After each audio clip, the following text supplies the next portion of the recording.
She covers the Browns for the Plain Dealer and Cleveland.com. You can hear her on the Orange and Brown Talk podcast as well. She's Mary Kay Cabot. Hi, Mary Kay. Hi, Mary Kay. Hi, guys. How you doing? We are well. The move, I think, is interesting. Ryan Grigson, former Colts GM, back again with the Browns. And that might be a really good thing, Mary Kay. What do you think? I think it's a great thing. I really do. He has been a tremendous thought partner for Andrew Berry, and Andrew really looks up to him, and vice versa. They have a great working relationship. He's also someone that brings a levity to the job. He's got a great personality, and he's just someone that I think is going to be really, really good for this football team. He's learned a lot over the years, and he's been around. I think it's something like in his 26 years in the NFL, he's been associated with, I believe it's 21 winning teams. And he's learned from his mistakes. I wrote a lengthy feature story on him when he first got the job here with Andrew in 2020.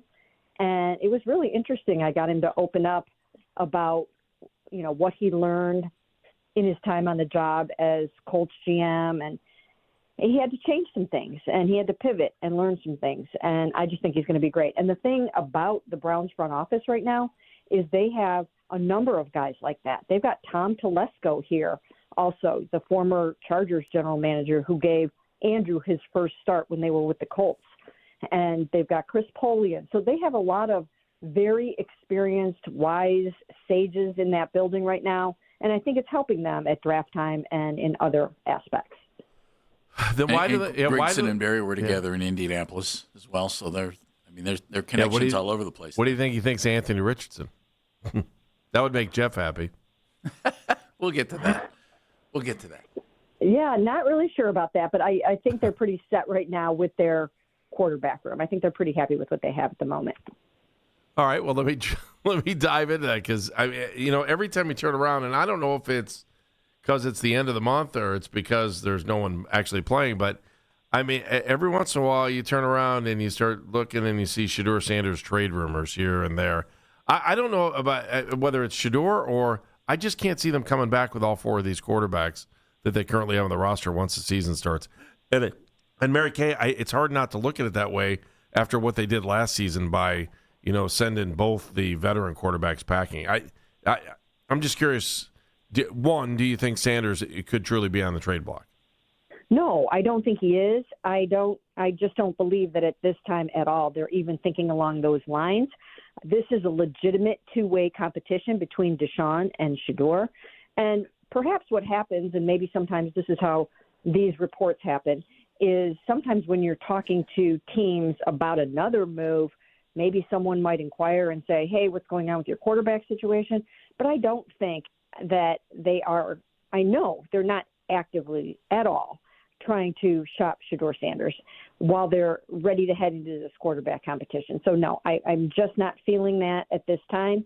And I've written and said, once they get to around August 30th and they have to make those roster decisions, that's when you start to look at what you have, where you might have a surplus, how you might be able to get a fifth or a sixth round pick for some of your players.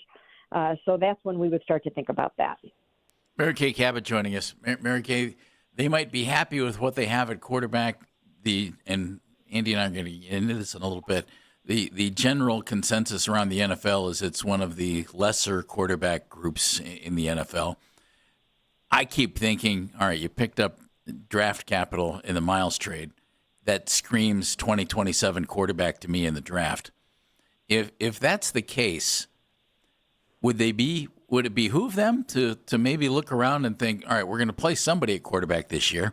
Do we think that Deshaun or Shedeur or maybe Dylan Gabriel is that guy who might be able to convince us that we don't need a quarterback in 2027? Or if there's somebody on another roster that they think might be able to do that, who they could get for cheap, and would that be something to even consider? Because you tell me, do you think 2027 as well?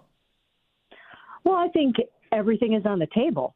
Ideally, they would love someone to establish himself as their quarterback of the future.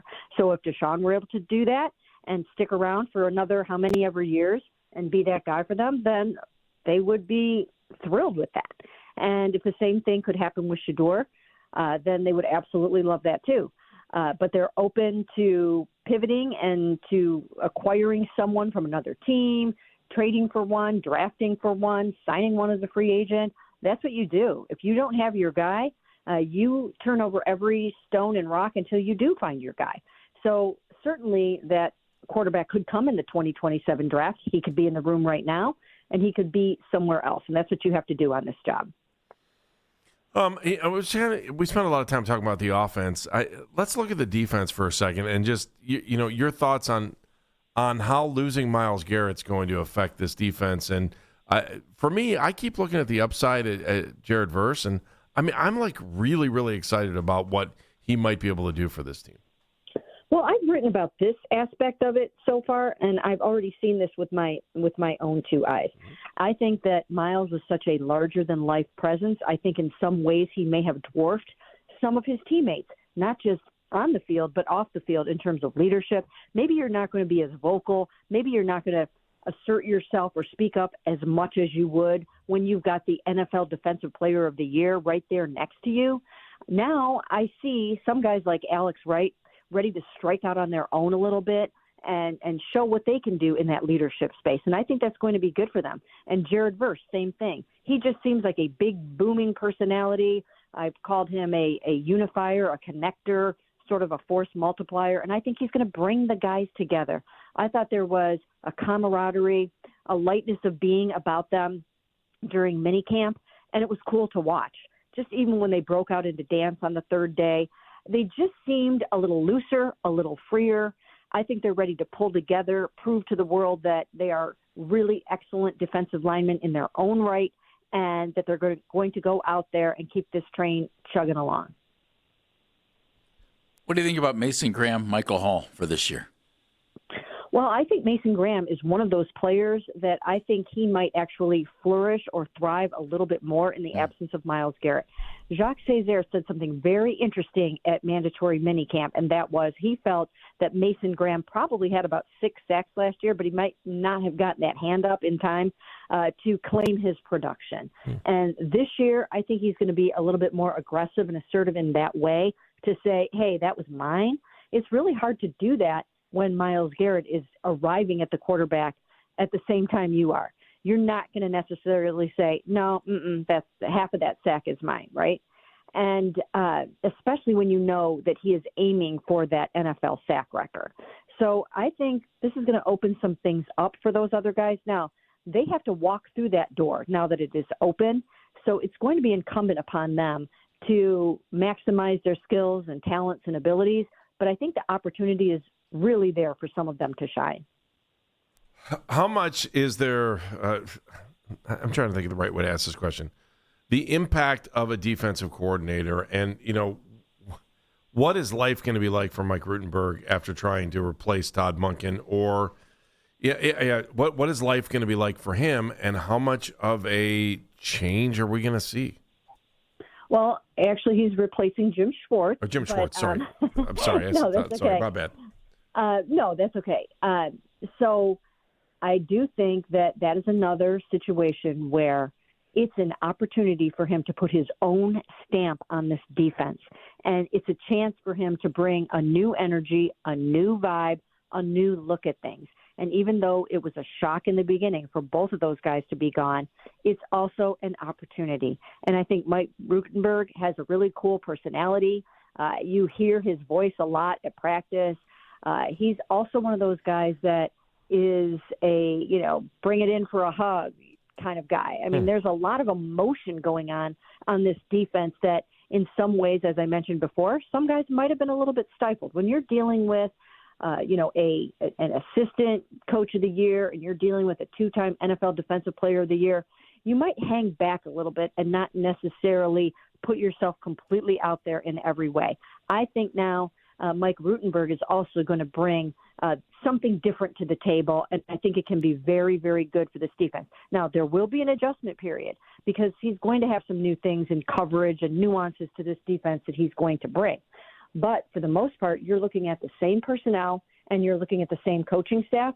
So there should be plenty of continuity, and then with a new twist and a new spin on it. Just remember, if they have to make a switch in the middle of the year, I told you first. Oh, well. There's Andy Passing. Marking his spot, so to speak. Even though he made a gigantic mistake. No big deal. Mary Kay, is Denzel Ward a Brown at the end of this season? Good question. I certainly hope so. I do, too. Denzel Ward is the kind of player that you need on this football team. He's obviously from Cleveland. He's a great leader. He's a great mentor to the younger guys. He's a great cornerback. He's good for Cleveland, and I think he's one of those players that you want him to finish his career in Cleveland, just like Joe Bitonio did. I put him in the Joe Bitonio, Joe Thomas class, and I think that he probably would want to finish his career here and be part of whatever good things might be coming down the pike. So hopefully he's still around and that works out fine. And he's under contract for 2 more years anyways. Mary Kay, especially with all kinds of family gatherings coming up here for July 4th. Like I had this conversation with a couple people over the last couple of days at graduation parties. Like people are like, "What's going to happen with this?" I'm like, "How many games can this team actually win?" And I keep looking back to the unsettled ground of the quarterback position, and it leads me more towards 5, 6 than it would anything else. And like I look at the roster and I'm like, all right, the defense is going to win a couple games for you this year. Mary Kay, if somebody walks up to you at a holiday party this weekend and says, Mary Kay, how many games is this team going to win this year? Or yeah, Mary Kay, how many? What is the ceiling for this team? You're going to say what?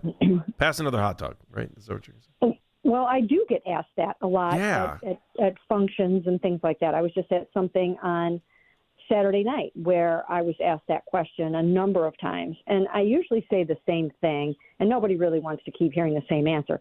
But the truth of the matter is it largely depends on the quarterback play. If they can get top 15 quarterback play, doesn't have to be top 7, doesn't have to be top 5, not even top 10. If they can get top 15 quarterback play and the defense plays close to its 2025 level, then I think they should be able to possibly approach 8 victories, maybe flirt with 9, and then in a perfect ideal world, if you get really, really good quarterback play, then maybe you even challenge for a wild card spot by the end of the season. So I think I have them in a window of somewhere between 7 and 10, and that is all dependent on how the quarterback plays for you. If Deshaun Watson goes out there and this scheme is so well suited to him and he wins that starting job and he goes out there and plays the way that he did or close to the way that he did in Houston when he made 3 Pro Bowls, then of course they can win 8 games, 9 games, maybe even 10 games. But it's a very, very young offense. It's an overhauled offense. It's a new scheme. These guys, it's not a well-oiled machine yet. They have to think for a while. So in the beginning, it's going to be tough. And then they also have those 6 of the first 9 on the road.